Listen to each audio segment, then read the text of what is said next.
時間の関係で早速発表に入ります。発表そのものは英語で、させていただきたいと思います。My comments are basically of two types. One, kind of prefatory remarks that I'd like to make about certain common themes that have kind of weaved their way through much of the papers that have been presented over the last 2 days. And then some specific comments towards as many of the papers that I can get to in the time remaining. First of all, I'd say that there are three aspects of the current discourse of race that have been discussed in these presentations. One is race as transformative, that race is polymorphic, that it is fluid, that it is immensely mutable, polysemic, it has many meanings, that it's something that can be altered. And that the ways in which race is discussed, represented, perceived, accessed, and consumed have also changed and are changing. The second aspect that I would identify is race as something that is to be transcended, or something that can be transcended. And I think we find this discourse in the language that speaks of post-black or colorblind society or post-race society. And we see this in the arts, we see it in political life, we've seen it as recently as the 2008 presidential election. But here we come to a third aspect of this discourse on race, and that is that it is rife with contradictions which seem to serve and reinforce, reify, and reinscribe the very racial boundaries they deny. And let me return then to the US presidential election. We've heard President Obama state that, there's no black America, there's no white America, there's no yellow America, just the United States of America. Yet it's interesting that at this point in this apparently colorblind America, America is celebrating, and in many cases the world is celebrating, the first black president.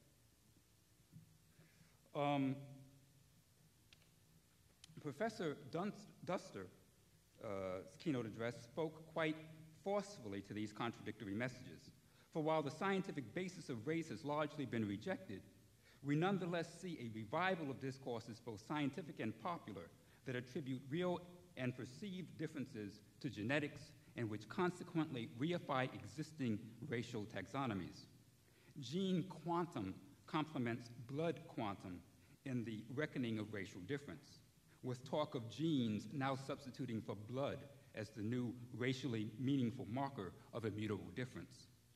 Although humans share 99.9% of their DNA, it is that 0.1% that still keeps alive the specter of genetically based racial difference.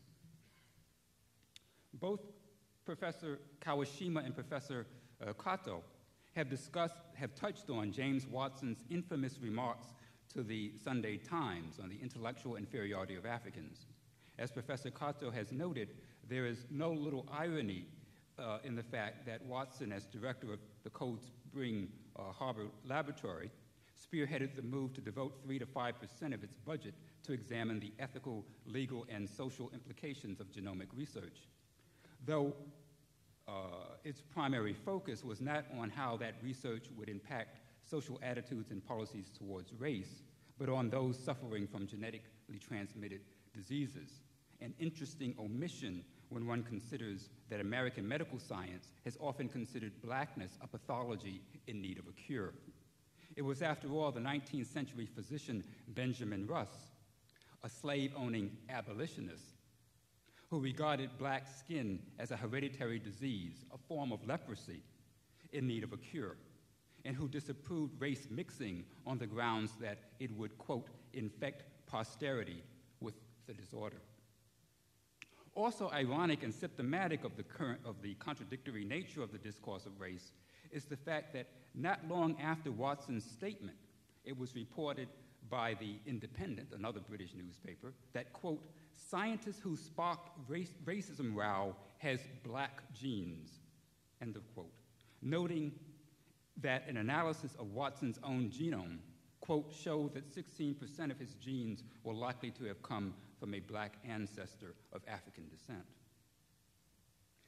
A second running theme throughout these papers is resistance.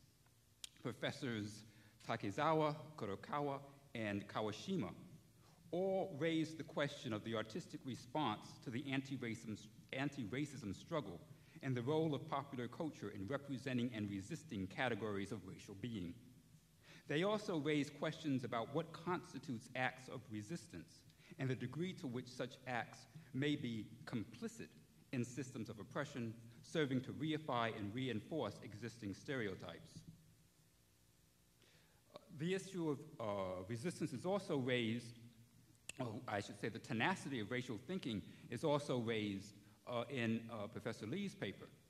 Resistance to racial topographies, to racial categories, does not mean the rejection of the system of racial categorization itself, only one's place or the place of one's group within it, a place that can be finessed and renegotiated by recalibrating the valences attached to such categories to favor one's own group, and in so doing, again, reifying the reality of difference. As Professor Lee's paper points out, some Korean ideologues under Japanese colonial rule, while resisting negative characterization or categorization of Koreans, did not reject the notion that there were fundamental differences between them and Japanese. Indeed, some advanced notions of Korean supremacy. The system of charting, identifying, and ranking differences is retained. Only the meaning of those differences and their assessment is altered. And we might talk about, for example, negritude and Leopold Senghor's famous statement that reason is Greek and emotion Negro. Or we could talk about the voluminous amount of material written in Japan by Japanese scholars and also by American scholars or Western scholars on the Nihon Genome. Professor Kawashima's paper on Black athleticism suggests that a new trend has appeared which challenges representations of blacks as natural athletes, replacing them with counter-representations that represent blacks as combining in roughly equal measure both intelligence and athleticism. What is interesting about these counter-representations, however, is their limited scope.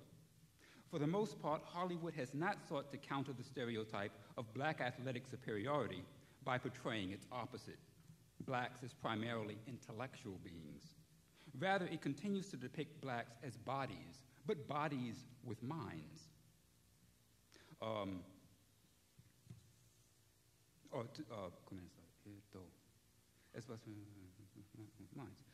Now invested with minds to some degree. Seldom does it depict them as minds with bodies, and virtually never as minds.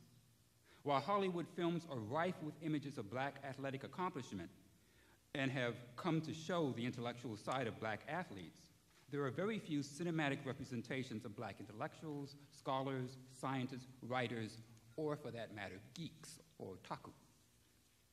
In American popular culture, a black nerd is an oxymoron, an ontological implausibility. This raises the issue of invisibility and the fact that only certain aspects of minority experience are presented for consumption, and as such, come to be seen as real or defining the group being depicted.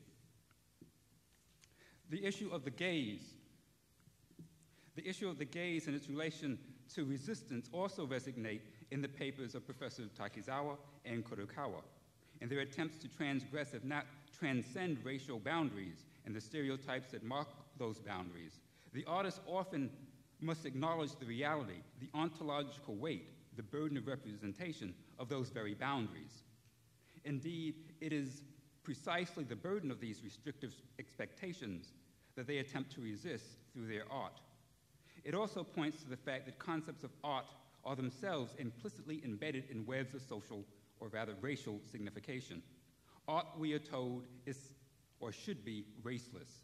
It is universal, not particular, transcendent, apolitical, non-ideological. It is the product and process of humanity, and it is the product and possession of humanity, not of any particular human collectivity. That is, only those who are conceptually without race, who are white and by default universal, can produce art. Art with a capital A.